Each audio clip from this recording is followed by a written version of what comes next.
Hello again. It's the day of Saturn, and the hour of Venus is on its doorstep.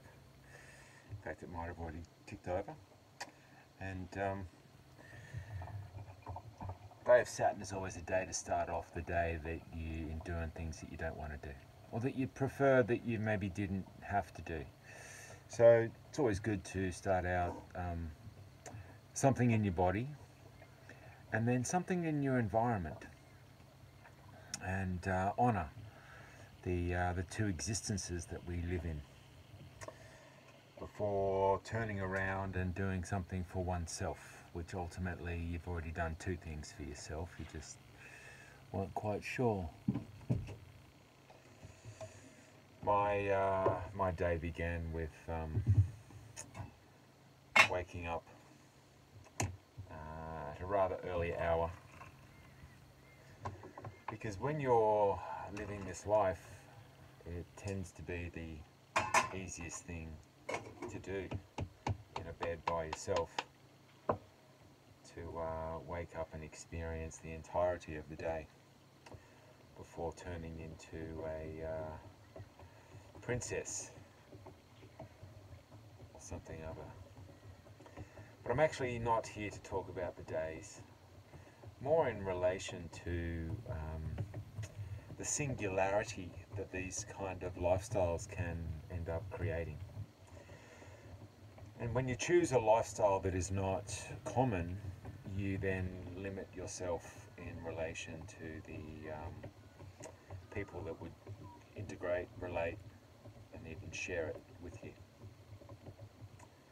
And what I do find is that my life has been plagued by people saying, I love what you do, I respect what you do, I would love to live that life of homesteading, of creation, of creativity, of land and love and life and freedom, sovereignty, and then it kind of, the romantic nature of it resides, takes a back seat. And I'm not talking the romantic nature of the relationship, but the romantic nature of the experience itself. So less coffee shops to go and be seen at, less retail therapy to satisfy the outer, to obviously overcome the lacking of within. And there's an empowerment that is taken away by the satisfaction that is achieved by the external world. And there is a solidarity and an honesty and an integrity that is required for the lifestyle of alternate living. Many alternate lives become more mainstream. Many of the alternate, our creative natures, our Piscean existence becomes what the future holds. For instance, no one wanted to listen to our events of dubstep back in the day, a decade before dubstep was dubstep. Then we toured a few acts, it all blew up. Everybody was all about dubstep. We had all these professionals all of a sudden that had just found it, which is, I guess, the topic at hand here, is that the sustainability of our life requires the background to be able to choose it, endure it, see it for what it is, and become the lifelong experience itself. So, tiny living life, minimalism, things that require changes to the normality, the normalcy, the normans, rather than the humans. Hue comes from the god of Hugh, the druid background, relates to the sun, relates to what we give great power to, get great power from, and take day to day. Our sun sign, for instance, cusp Gemini Cancer. The way that our mind is going to integrate, how we are going to relate in relation to our thought processes, within life, compared to obviously our ascending or our moon or our nodes. While most people would just prefer to look at the part of fortune, which obviously is again where is wealth, what is wealth, and walking a different journey to people requires to be doing things when people don't see it as being desirable. It's before that time, and therefore it becomes a journey that is quite lonely. And do we find ourselves alone in those times? And loneliness is something that people are afraid of in many ways, and they feel that they have lost, or that they come from lack in relation to what they have become lonely in. Yet it's a different story in the process. Fear usually comes from things that we don't love. The opposite of love is actually fear. Fear creates a cognitive dissonance, a bias against it, and therefore a lack of knowledge towards it, because we fear something and therefore we're not going to explore it. So when we choose to fear something that is different, then we choose not to explore it, which means that when it does come around to become a common part of society, we have people with no experience in the outcome of it. So I've noticed this a lot in my life, as a permaculturalist for over 30 years, and a minimalist for over 30 years, and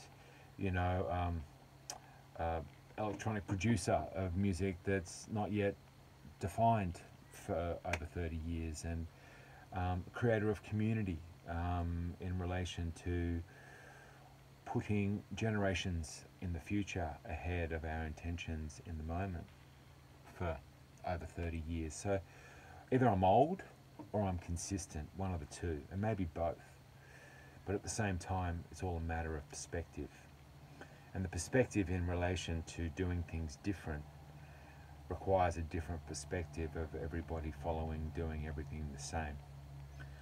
And so again, we come back to that point of reference where many have said to me and have reeled me in relation to that they would love to live the life that I have chosen, because I chose a life as opposed to following a stream of unconsciousness. And over time, that life becomes realized that it's uncomfortable. It's not made for comfort. It's made for evolution. It's made for self-expression. It's made for the experience of expansion. And there's no expansion in comfortability. There's no expansion sitting in the box, on the couch, watching the box, day after day. There's no expansion in that, other than perhaps the physical, the ascendant sign, what is growing in our physical realm is probably more something that we're not going to have very strong moon emotion or strong will in relation to our sun sign to be able to make changes of. So there are many aspects and opportunities for living a life alone and finding the enjoyment in that is where the real trick lies. Of course, at any point in time you might find yourself in a relationship again that might seem to be, through the discernment that we have appreciated to experience in our experiences, might seem to be closer to the end game, to the soul connection, to the partner in crime than ever before. And yet it can also just fall over in a heap,